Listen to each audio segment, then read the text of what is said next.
In this video, I'm going to show you how to make an offer that the seller can't refuse. We're going to answer the question that I get asked most often. How much money do I offer on a house?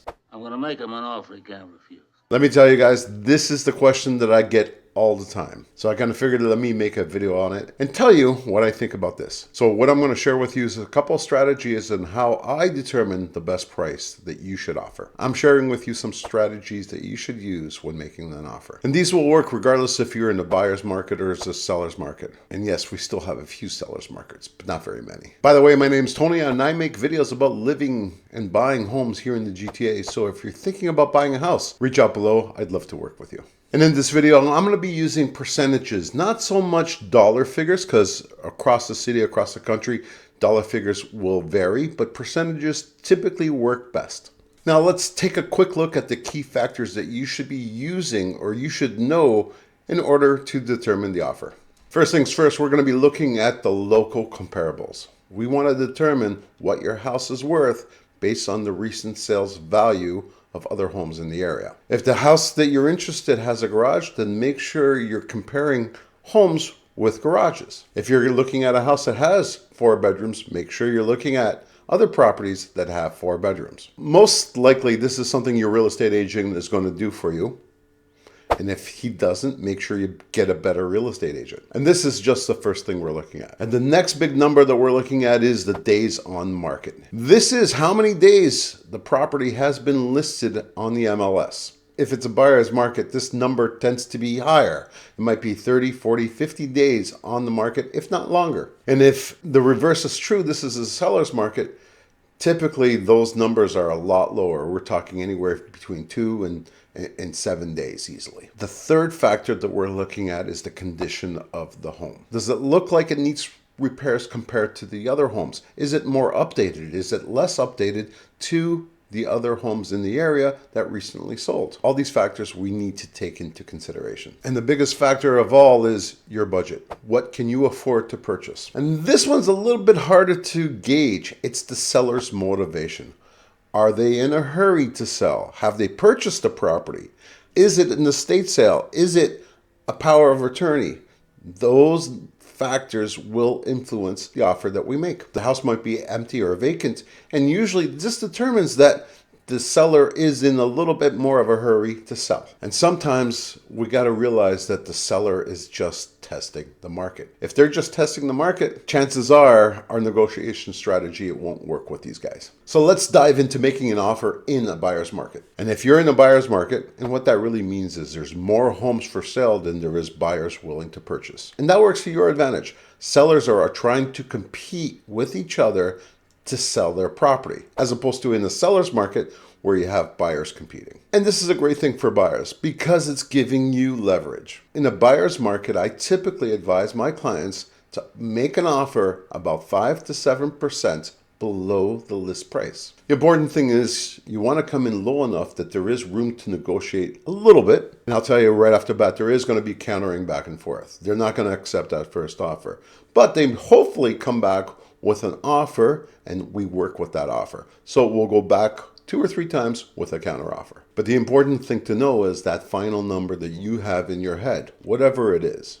And this number is the number that you're willing to spend on that property. So going into about 5 to 7% under asking is a great starting point. And when you're making this offer, this is what we talked about earlier, having those comparables, the CMA or the other houses in the area that sold exactly what they sold for, and use that also as leverage to get the price point that you're looking for. You're bringing in undeniable evidence.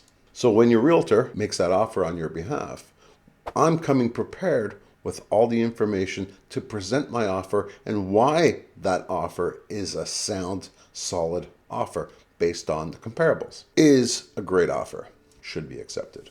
And hopefully the seller's agent has done their homework as well and has listed their property accordingly and encouraged the sellers to look at our offer because we're in the right range, especially on a declining market where 3 months ago the house would have sold for a higher price point than it would be today. And hopefully the seller's agent will present it to the sellers as a more favorable offer Now let's talk about inspection and repairs and how this affects the offer as well. In buyer's markets, we typically get the repairs and the rebates that we're looking for when presented with a home inspection. Tell you the truth, this is a great thing because in recent years, this hasn't been happening. But I'm going to warn you, don't go in with a laundry list of cosmetic things to do in the house because they're going to flatly turn us down. We want to stick to the big ticket items on that inspection list. The furnace, the roof, the air conditioning, the plumbing systems, and the electrical. These big ticket items are what you want to concentrate on because they're big tickets. It's not painting, it's not the easy things to do. They're not cosmetics. We have a solid inspection report that says these items need attention. They're not going to go back and regrout the tub or regrout the tile. That's not going to happen. But they will provide rebates on roofing, air conditioning, and heating systems. Let's talk about conditions. Yes, this is a thing again. We can have condition on inspection, condition on financing, even condition on selling my existing property in order to purchase the next property. Those things recently have come back into fashion where just a few years ago, nobody was accepting any type of conditions. And today they are back. So use them for your advantage. So you can write that within your offer. You can ask for a 5 or 7 day inspection clause or a 5 and 7 day financing clause just to make sure everything is the way you expect it to be. So definitely ask for the conditions in your offer. A lot of times in a buyer's market, people are also buying a house as is. So they're buying the house in the condition that it's in. But they're still getting an inspection done because they want to double check that those high ticket items aren't going to necessarily break within the first 6 months. But you got to understand, they're getting a better price point. They realize that they're taking a risk, and with that risk, they're getting the reward. Usually that reward is getting 5 to 10% under asking. So that's another option in a buyer's market. The seller, if they really want to offload that property, they're going to agree to your terms. And this also applies to firm offers. Going in with a firm offer, and that typically means no inspection clause and no financing clause. I don't recommend it, but some people still do it. But if you're going in with a firm offer, I typically advise my clients to go in an offer that works for them. And for me, that's usually about 10% off the asking price. Because there's a lot of risk doing this, so there has to be some type of reward. And I might even do it a little bit lower, maybe 12% on their list. And essentially that's just because there's no way of getting out of the deal. It's a firm offer. The seller isn't waiting on getting inspections. They're not waiting on getting bank financing. They're not waiting on anything. It's a done firm deal.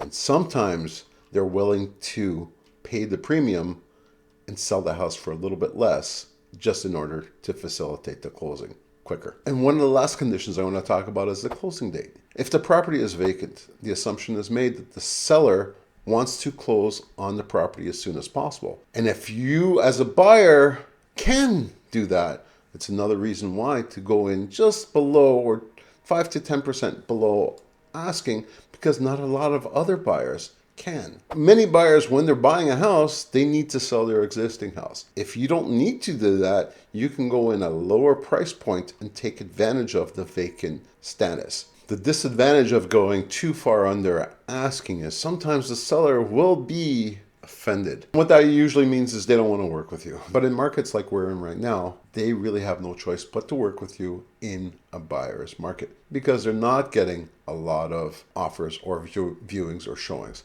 If that days on market is more than 45 days, the lower my offer would become. Let's talk about strategies when it comes to buyer's market or offer dates.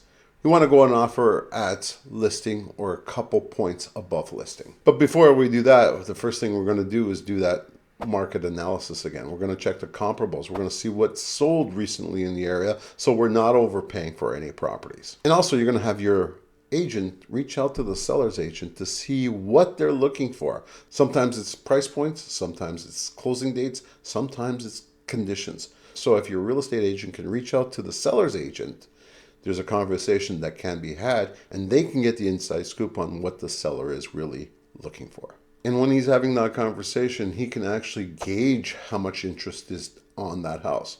There's no point in going in $5,000, $10,000 over asking if there's no activity on the property either. And a lot of times the seller's agents won't give you information, But there's no harm in asking. And as a good agent, your agent should be getting as much information as possible. And in the seller's market, sometimes we're going to have to look at the contingencies. Instead of waiving our conditions, we should just rethink our conditions. Instead of having a 5-day inspection clause, maybe a 3-day inspection clause. Instead of having a 5 or 7-day financing clause, instead of that, perhaps a 3-day clause on financing. That might work. So you're still going in with a stronger offer than anyone else, but you're still protecting yourself. So what you want to do, pricing it correctly and having contingencies or conditions that work or stand out from everyone else. But again, it goes back to my previous videos. Do not waive your inspection clauses in this market. We have to make sure the inspection report is done and it works and you're knowledgeable of what's going on with that property. And my last point on buying currently, regardless buyer's market or seller's market, do not overshoot the value of the home. Try to stay within your budget.